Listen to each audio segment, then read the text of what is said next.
जो कोटा ठीक एवं सरकार करतु बर्तमान तो सरकार परिवर्तन हो जाइए एवं करतु कोटा ठीक कौन हवा दरकार वर्तमान चाउल जो संग्रह होती से मो मत जदि ठाकुर कम न लगे ताले सेवायत मैंने आपत्ति कर विधि अनुसार करवा अनुचित हम ताले से चाउल को बिक्री करी पैसा टी आमर मंदिर पांठी को दि एकमात्र बाट आ तुरंत करा उचित से नष्ट हवा पूर्वर जदि 100 क्विंटाल नष्ट हो जाए 100 क्विंटाल पैसा भी आम क्षति हम तुरंत करागले भल हम आउ जदि किसी उन्नत बुद्धि सरकार मस्तिष्क अच्छी स्वागत हम कर देखो अर्पण चाउल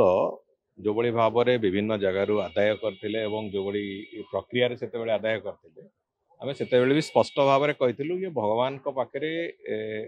जो बड़ी भाव में अर्पण हबार योग्य नुहे बोली परवर्ती समय से सरकार ताकू शुणा को प्रस्तुत नथिले निजर जिद्रे अटल थिले से दृष्टिकोण से भी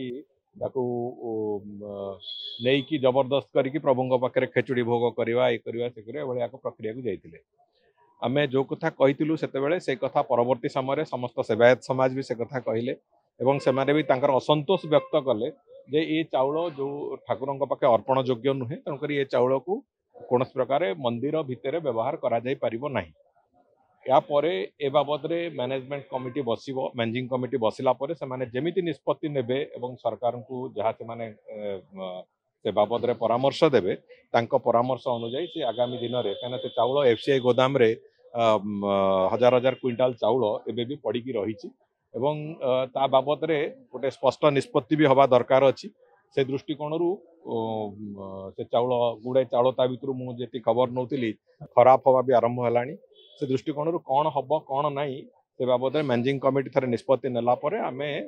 से निष्पत्ति आधार रे आम चाउलर व्यवहार कौ दिगरे जीव कौन करा से कथा को आम निष्पत्ति नबू और खूब शीघ्र से निष्पत्ति आसो भावावेग को दृष्टि दिया कारण जो चाउलटा सत् काम भगवान निश्चित भाव में भगवान पाखे जदि लागू नहीं पारि तो तार कौटी से व्यवहार हो पार एवं ताकू सदुपयोग केते कोटी करा जाई पारिबो मंदिर रे योग्य अर्पण योग्य सी नुहे किंतु तार जो चाउल भल अच्छी जो चाउल खराब होती से अलग कथा जो चाउल भल अच्छी तार सदुपयोग केमती करा जाई पारिबो